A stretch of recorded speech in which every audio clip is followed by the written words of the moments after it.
Hello students, welcome to our channel. நாம் இன்னைக்கு இப்போ இந்த பதிவில் half yearly examination accountancy 11th ஸ்டாண்டர்டுக்கான கொஷின் தான் வந்து பார்க்க போகிறோம். ஸோ ஒவ்வொரு கொஷினுமே இம்பார்ட்டன்ட் தான். இதை பார்க்காம எக்ஸாமுக்கு போயிடாதீங்க. அப்புறம் நீங்கள் தான் மார்க் வந்து ஸ்கோர் பண்ணணும்னு வருத்தப்படுவீங்க. வீடியோ நீங்கள் ஸ்கிப் பண்ணாமல் பார்த்தீங்கன்னா எந்தெந்த கொஷினை நீங்கள் எப்படி அப்ரோச் பண்ணணுன்றதை நான் உங்களுக்கு விளக்கமாக சொல்கிறேங்க. நீங்கள் இப்போ தான் நம்மளுடைய சேனலுக்கு புதுசாக வந்திருக்கீங்கன்னா மறக்காமல் நம்மளுடைய ஸ்கூல் நியூஸ் தமிழ் சேனலை சப்ஸ்கிரைப் பண்ணி சப்போர்ட் பண்ணுங்கள். பக்கத்தில் இருக்கக்கூடிய பெல் பட்டனையும் கிளிக் பண்ணி ஆல் அப்படின்ற ஆப்ஷனையும் செட் பண்ணி வச்சுக்கிட்டீங்க அப்படின்னா நாங்கள் போடக்கூடிய எல்லா அப்டேட்ஸும் உங்களுக்கு நோட்டிஃபிகேஷன் அடிக்கடி வந்து சேரும். இப்போ வாங்க நம்ம வந்து வீடியோக்குள்ளே போயிடலாம். அதே போல் மறக்காமல் டிஸ்கிரிப்ஷனில் வாட்ஸ்அப் சேனல் லிங்க் இருக்கும், அதில் ஜாயின் பண்ணிக்கோங்க.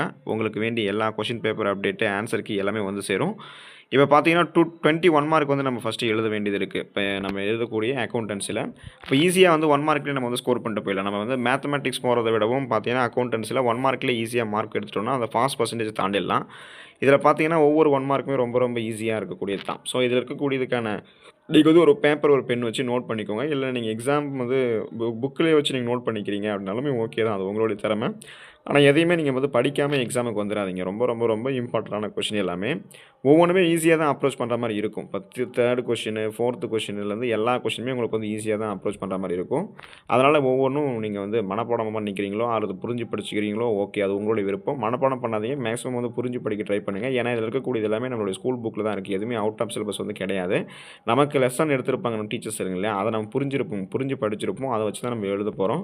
எல்லா கொஷின் மேக்ஸிமம் பார்த்தீங்கன்னா ஸ்கூல் புக் பேக்கில் இருக்கக்கூடிய கேள்வி தான் இதில் வந்து கேட்டிருப்பாங்க. அதனால் நீங்கள் இதை வந்து நல்லா படிச்சுக்கோங்க. எந்த விதமான காம்ப்ரமைஸும் இல்லாமல் 1 மார்க் நீங்கள் நல்லா படிக்க வேண்டியது அவசியம்.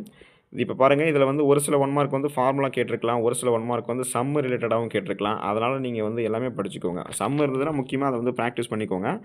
இதில் பார்த்தீங்கன்னா கொஷினும் வந்து ஈஸியாக தான் இருக்கும். இப்போ 8வது கொஷின் படிக்கிறேன் பாருங்கள். Purchase returns books is used to record என்னன்றது கேட்குறாங்க, அதை நீங்கள் எழுதணும். அதுக்கப்புறம் வந்து பார்த்தீங்கன்னா 9th கொஷின் பாருங்கள், 10th கொஷின் பாருங்கள், 11th கொஷின் பாருங்கள். நல்லா உங்களுக்கு ஷோ பண்ணுற பாருங்கள், இந்த 3 கொஷினுமே தெரியுதான்னு பாருங்கள். இது ஒவ்வொன்றுமே இம்பார்ட்டன்ட் தான். நோட் பண்ணி நல்லா வந்து படித்து வச்சுக்கோங்க. ஒவ்வொரு 1 மார்க்குமே important, must be important. 1 mark மட்டும் படிக்காமல் நீங்கள் போயிடாதீங்க எக்ஸாமுக்கு. ஸோ இது அதுக்கப்புறம் பார்த்தீங்க அப்படின்னா அந்த 12 டெபிட் பேலன்ஸ் இந்த bank column of the cash book name என்ன மீன்ஸ் அது என்ன. 13வது கொஷின் பாருங்கள், உங்களுக்கு அது வந்து சம். ஸோ அதை வந்து நீங்கள் கரெக்டாக வந்து நீங்கள் எழுதிட்டிங்கன்னா அது உங்களுக்கு மார்க் கொடுத்துருவாங்க. எல்லாமே உங்களுக்கு வந்து ஸ்கூல் புக் பேக்கில் தான் இருக்குது. சம்மு பெருசாக இருக்குது, கேள்வி பெருசாக இருக்குது அப்படின்னு நீங்கள் உடனே பயப்படாதீங்க. ஈஸியாக வந்து அப்ரோச் பண்ணிடலாங்க, எந்த விதமான ஒரு இதுவும் இல்லை. அடுத்து 14வது கொஷின் பாருங்கள். Wages paid for installation of machinery wrongly debited to wages account is an error of என்ன அப்படின்னு எழுதணும். அதுக்கப்புறம் 15வது கொஷின் பாருங்கள். Which of the following error will not affect the trial balance. 16வது கொஷின் பாருங்கள். If the total charge of depreciation and maintenance cost are considered the method that provides a uniform charges வந்து என்னன்றது நீங்கள் எழுதணும். அதுக்கப்புறம் பாருங்கள், இப்போ ஒவ்வொரு கொஷினுமே இம்பார்ட்டன்ட் தான். 14வது question. Which of the following methods is used for live stock, loss tools etcetera அது எழுதணும். தென் 12வது கொஷின் பாருங்கள். Amount received from IDBI as a medium term loan of augments working capital. அப்புறம் குட்வில் இஸ் கிளாஸிஃபைட் அஸ் வந்து என்னென்று எழுதணும். 20 பாருங்கள். எப்போ இந்த prepayment of insurance premium will be appear என்னன்றது எழுதணும். So each and every question should be important, அதனால் படிச்சுக்கோங்க. தென் பார்ட் 2 வந்தீங்கன்னா நீங்கள் வந்து 7 மார்க் எழுதணும். சாய்ஸஸ் விட்டு படிக்காதீங்க, எல்லா கொஷினுமே சாய்ஸ் விடாமல் படிச்சுக்கோங்க. எழுதும் போது சாய்ஸ் விட்டு எழுதிக்கலாம். 30வது கொஷின் கம்பல்சரி, அதை நான் உங்களுக்கு வந்து ஷோ பண்ணுறேன். எப்படியும் இது ப்ராப்ளமேட்டிக்காக தான் இருக்கும். 21 பாருங்கள். Who are the parties interested in accounting information. Then what is fuel dislocation principle of accounting. Classify the following into personal, real and nominal accounts. Capital purchases, carried inwards, outstanding wages எழுதணும். What are the methods of preparation for trial balance? What are wasting assets? Give example for country and contra entry, அதை நீங்கள் எழுதிக்கோங்க. தென் பார்த்தீங்கன்னா 27ல் ஒரு some கேட்டிருக்காங்க, அதை rectify பண்ண சொல்லியிருக்காங்க. ப்ரிப்பரேஷன் ஆஃப் ட்ரையல் பேலன்ஸு, அதை நீங்கள் வந்து பார்த்தீங்கன்னா இது பண்ணிக்கோங்க. ஒவ்வொரு சம்மே இம்பார்ட்டன்ட் தான். நீங்கள் வந்து மார்க் பண்ணிக்கோங்க. ஸ்கூல் புக் எடுத்து பாஸ் பண்ணி வீடியோ ஃபாஸ்ட்டாக போகுதுன்னு நினைக்காதீங்க, அதை பாஸ் பண்ணி நோட் பண்ணிக்கோங்க. அதுக்கப்புறம் 28 பாருங்கள். Fill in the missing information in the following Journal entries. அவங்க என்ட்ரி போட்டிருப்பாங்க, அதில் எது மிஸ் ஆகிருக்கோ அதை வந்து நீங்கள் எழுதணும். தென் 29 கொஷின் பாருங்கள். நல்லா ஷோ பண்ணுறேன் ஒவ்வொரு கொஷினும், ஏன்னா ஒவ்வொன்றுமே ப்ராப்ளமேட்டிக். நீங்கள் நல்லா நோட் பண்ணிக்கோங்க, மிஸ் பண்ணிடாதீங்க. அதில் பார்த்தீங்கன்னா ஒரு கம்பெனியோடைய அந்த பில்டிங் இது அமௌண்ட்டில் கொடுத்துருக்காங்களே, அதில் என்ன கேட்டிருக்காங்கன்னா find the amount and rate of depreciation under the straight line method. அதை நீங்கள் ஸ்ட்ரைட் லைன் மெத்தடில் அதோடைய அமௌண்ட் ஆஃப் ரேட்டை வந்து இது பண்ணணும். 30வது கொஷின் தான் compulsory. Compute cost of goods sold from the following information அதை வந்து நீங்கள் கண்டுபிடிக்கணும். அது எழுதுறது போக மீதி எழுதுங்க. சாய்ஸ் விடாமல் எல்லா ப்ராப்ளமேட்டிக்கும் போட்டு பாருங்கள். அக்கௌண்டன்ஸில் ப்ராக்டிஸ் வந்து ப்ராப்ளமேட்டிக் வந்து பண்ணிங்கன்னா ஈஸியாக வந்து மார்க் அப்ரோச் பண்ணிடலாம். தியரி கொஷினை விட ஈஸியாக ப்ராப்ளமேட்டிக் அப்ரோச் பண்ணலாம்.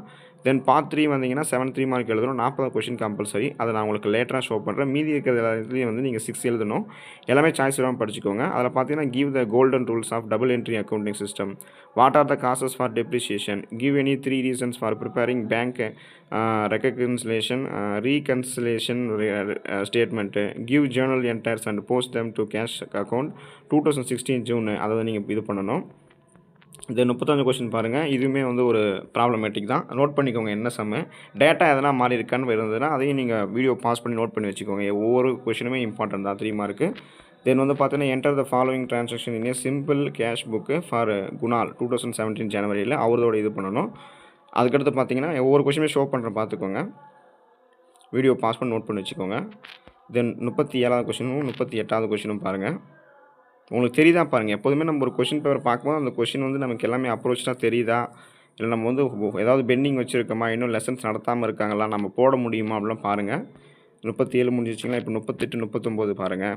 எல்லாமே வந்து ப்ராப்ளமேட்டிக் தான் உங்களுக்கு கேட்டிருக்காங்க. ஒரு சில இதில் வந்து என்ன சொல்லியிருக்காங்கன்னா அந்த தேரி மாதிரி எழுதுறதும் இருக்குது. அதையும் எழுதிக்கோங்க. ப்ராப்ளமேட்டிக்கும் பாருங்கள். எதையுமே பார்க்காம போயிடாதீங்க. எல்லா கொஷினுமே அப்ரோச் பண்ணுங்கள், கற்றுக்கங்க.